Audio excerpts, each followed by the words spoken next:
most of you know my history.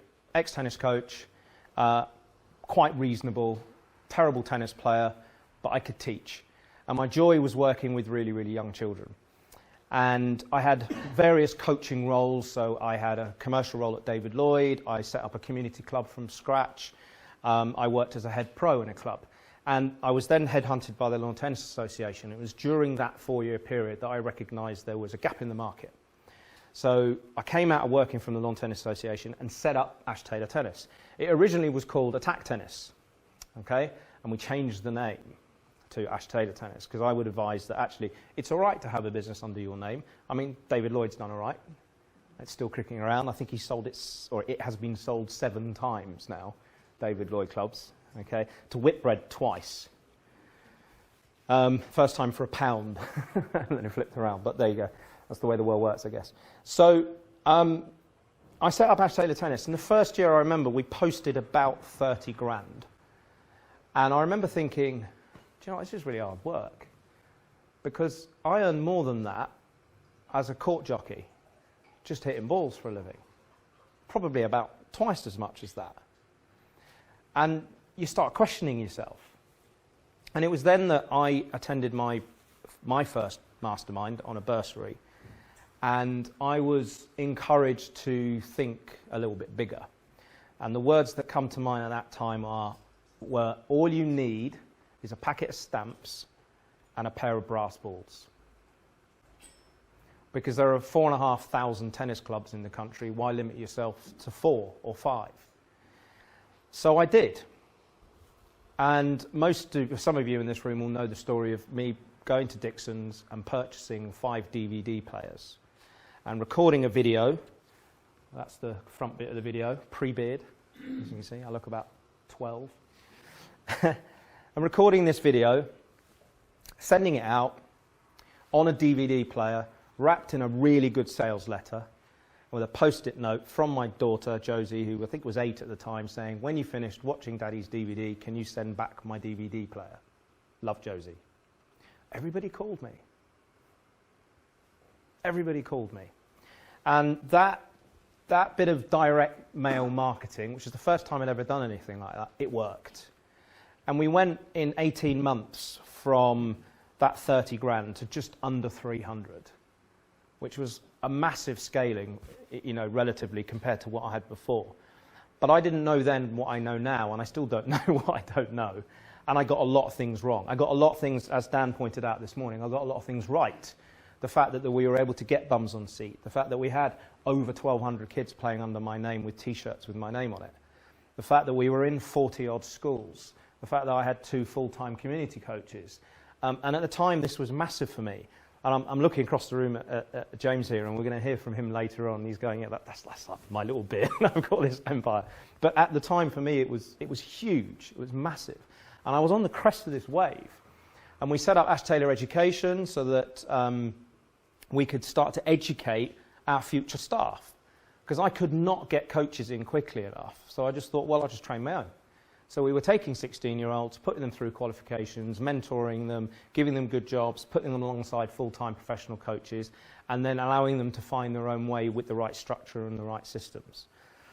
And the trouble is that when you're on the crest of a wave, sometimes that wave has got to break. And if you don't know enough about how to run a business effectively, and you're not getting the right support, and I'm not saying I wasn't getting support, I just wasn't getting the right support, it's very easy for that wave to crash and you not be able to ride it. Okay? And business is a little bit like surfing. It's kind of just holding that balance for as long as you can and hoping the wave doesn't collapse underneath you. All right? So I've been on holiday for a week. Well, I'll go back a stage. I'd recognise that the 12 venues that we had, 6 of them were making me money, of which 3 of them were making me a lot of money, and the other 6 were costing me money. Okay? I was hemorrhaging cash. I worked out we were losing about 1,500 quid a week. Now, you might think, that's all right.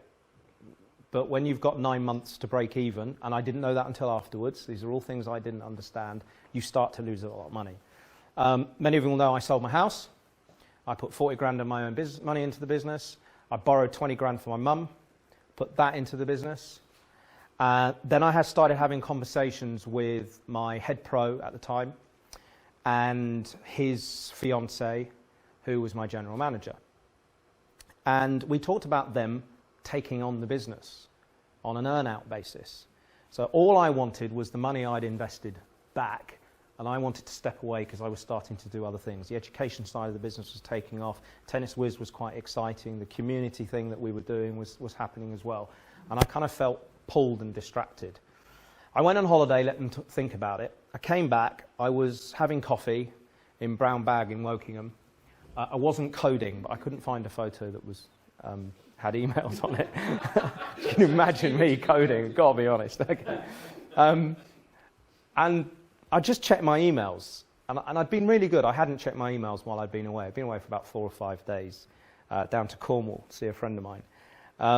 And this was at a time when actually, I know it was Cornwall, because Josie had moved to, my daughter, those of you who don't know, her mum, my ex-wife, had moved to Cornwall and given me 2 weeks' notice. So I'd gone down to see her. So I had all this stuff going on in my head. My dad had fallen ill. I'd been in a long-time relationship, and she'd gone, I can't cope with you and this business up and down surfing thing. I'm off, type thing. Anybody know about that one? It's quite difficult. So I went on holiday, checking my emails, and I'd just gone through all the dross, and then there's this email from the day before, so the day before I was due back from holiday, from my head coach, basically saying, I'm resigning. And then the email underneath that from my general manager saying, I'm resigning. And then about 2 emails below that was an email from my largest club saying, contract renewal, we're not renewing. Now, context, my general manager, who was the fiancé of my head pro, their mother and father were chairman and secretary of my lead club. So while I was away, they'd looked at all the numbers, fair play to them, and gone, we don't need Ash. So they went to my second biggest club and had the same conversation. And I lost 67% of my revenue overnight, basically. And it's quite interesting what I'm going to talk about, because I recognise while writing this, and James will know this as well from a conversation we had on the floor of a villa in Portugal 2 years ago now, wasn't it? It was hot. It was nice. There's some stuff there that you've got to take your time to work through, and when you actually get to it and get to the end of it, you realise that it's all my fault, fundamentally. Okay? So I learned a few things. Some of this is going to be really obvious, but I'm just going to take you through some of these things that have been very relevant for me in terms of learning. And the first one is that, again, obvious, revenue is vanity. There are people in this room with reasonable size revenue businesses, but it means nothing if you're not making a profit, and more importantly than that, if you don't have readily cash available. Now, the likelihood is, in today's landscape, that where I was with that business probably would have been quite easy for me to resolve, because I could have gone and got cash. But the only recourse was a bank overdraft and selling my house. There was no other way to get money. But now I could probably go to Funding Circle or other places and get money. Doesn't mean it's easy and you've got to pay it back, but it would be a less impactful way of doing it. Okay? And I learned that cash is everything, and everything that I do in the business now, and that I encourage you guys to do, is have, even if you've got to borrow it, have cash availability, because it means you can make decisions. You're not always going to make the right decisions, and sometimes you'll make what you think are the right decisions, and then you look back and go, I wish I'd made a different decisions, but at least you're able to make decisions. Okay? Have a buffer, as I said. And there's a big difference between good borrowing and bad borrowing. Okay? Selling my house was bad borrowing. Borrowing off my mum, all right, because it's coming to me anyway at some point. So I'm just taking it early, kind of thing. But it doesn't mean I feel any worse, any better off for it. I still would like to pay her back, but there's part of my head going, well, it's a bit pointless because she's going to come to me anyway. So it's fine. It's a gift. Thanks, Mum. So yeah, understand the difference between good and bad borrowing. That was a big lesson for me. Big lesson for me. The other thing is, and again, we know this and we've heard it, getting the right team around you is really, really important. I thought I had the right team, and I probably did have the right team. I just had the wrong people in the team. And I know I've had conversations with people like, Rachel and Ellen, for example, around having the right people in the right seats at the right time. And you can have great people in your business, they're just doing the wrong things within the business. And sometimes you've got people that you think are doing the right job because they're great technicians, but they don't share the same values. And that's really difficult to understand and to judge sometimes. And again, we've heard this before, but getting the right skills quite often is easy. Getting the right people is much harder. And it's always easier to teach skills than it is to teach people to be better people. You also find out who your friends are. The day after I closed the business, which was the 12th of December 2013, that was a Thursday night, I put my BlackBerry in the drawer. They don't even exist anymore. BlackBerry in the drawer, shut it with a laptop, walked out of the office. We literally turned a sign over saying, close for business. We can no longer trade, because to do so we would be illegal, because we'd be trading insolvent. And the next day, I went on holiday. It was a yoga retreat, and I met Kay, who's now my wife. And this Friday will be our 6th anniversary of meeting. So 6 years ago this Friday. But on the way down to Wales for this yoga retreat, I don't do yoga, by the way, I just got off the train and I was invited to go, and it was cool. I got a phone call from a guy called Gary Drake. Now, Gary was my biggest rival in the area, in the tennis business. And I answered the phone expecting this, ha, ha, ha. And all I heard was, how you doing? I'm paraphrasing. And I'm like, not great, mate. And he said, do you want a job? What do you need? And I did. I ended up working for him 6 months, running a club for him, which gave me some revenue, gave me some cash. And you really do find out who your friends are, because I had a lot of people around me at that time that I thought were friends, who I've never seen since. And that's quite interesting. And it's amazing how people do step up when you need them most. And quite often the people that you don't realise are going to step up. Okay? And I do think generally people are great. But who you spend time with is really, really important. Okay? And look after those people, because they'll look after you. Okay? So the other thing that I've learned, we talked a lot this morning, guys, about fear. Okay? Fear of success, fear of failure. That's a picture of my car.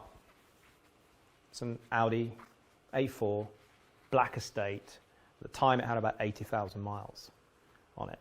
And when you put the front seats down, it's quite comfortable to sleep in. And I spent 2 nights sleeping in that car, because the way that the timing worked with selling the house, and I was meant to put money down as a deposit on a flat, and I had no cash. I chose to pay some of my staff who'd stuck by me because they were the right people, all of whom I still talk to now. Okay? And I couldn't put a deposit down on the rent on the flat. And the last thing I was going to go to my mum's and have her say, told you so? Not going to happen.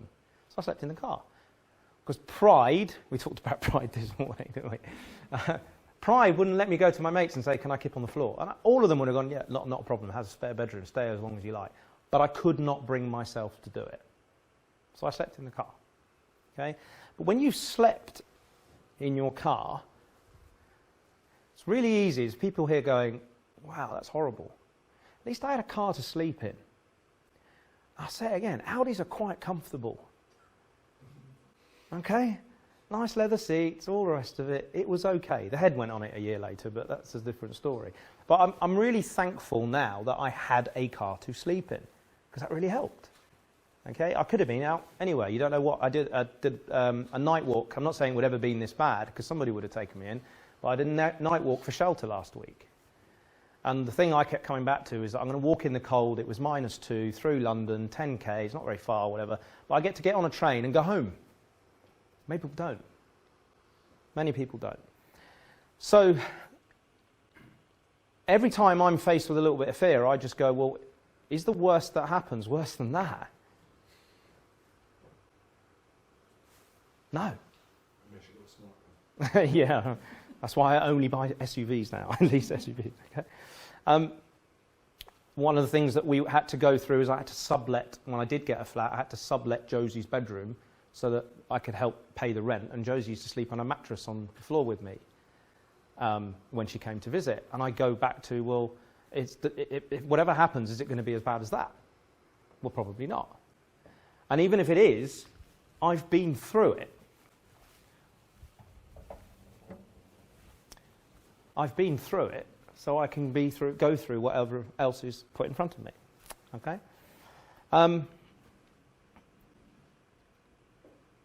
The other thing that I worked out is that, and I touched on this at the beginning, it is all about me. Because there's a lot of stuff that I can talk about and the reasons that things went wrong, but fundamentally, it is all about me.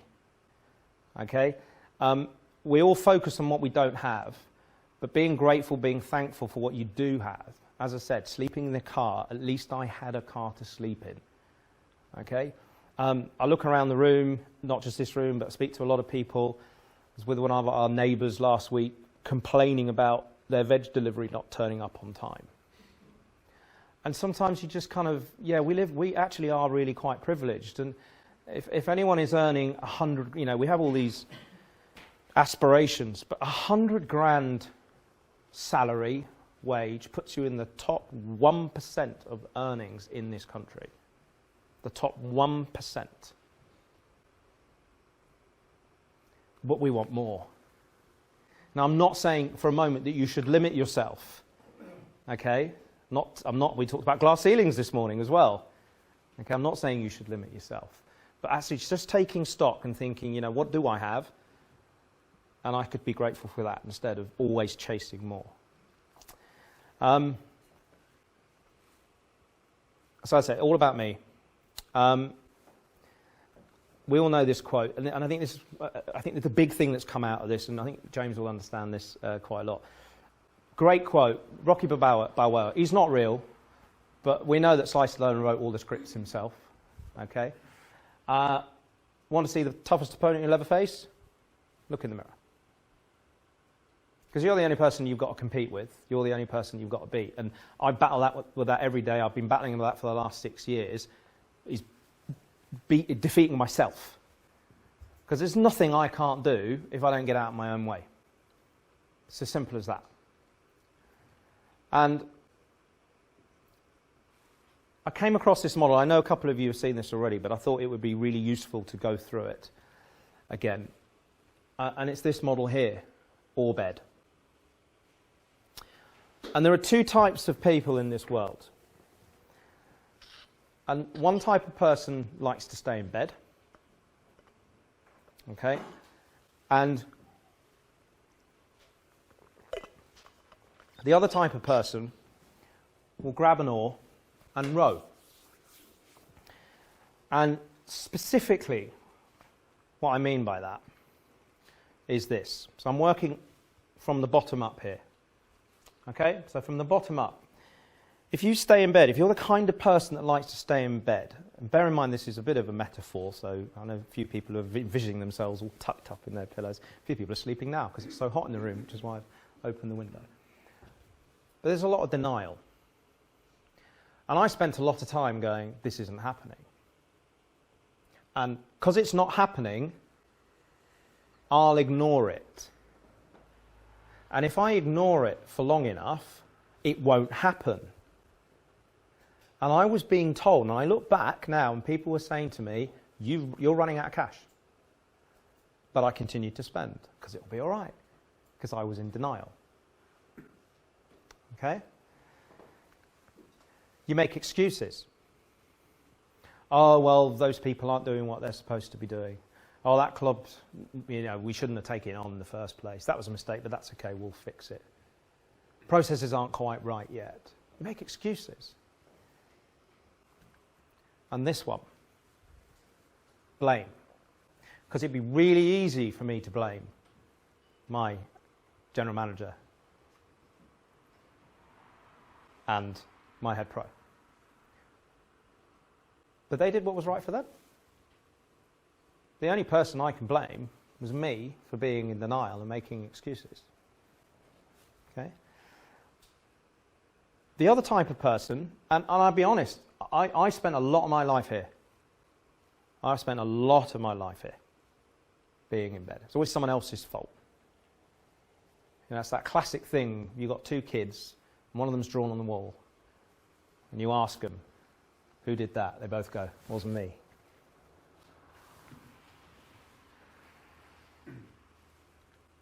So what you can do is start to take responsibility. And once you start taking responsibility for your own actions, your own decisions, then you go into making decisions on the basis of, when I make this decision, it's my responsibility, it's my choice. If it doesn't work, that's up to me. And you can start holding yourself to account. And we talked, again, I'm reflecting back on this morning a little bit, we talked about accountability. And a few people saying, I want to be held to account. I want somebody to hold me accountable. But really, the only person who can hold you accountable is you, if you take responsibility. We're not children anymore. We get to make our own decisions, don't we? And the last one is having ownership. Having ownership of your decisions. Taking ownership of your responsibilities. Because it's too easy to blame other people and to pass it off. So,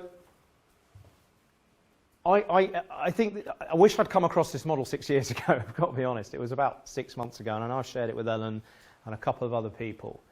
And it might be worth just having a little think and a self-reflect over the next couple of weeks. It's always that time of year where we do that.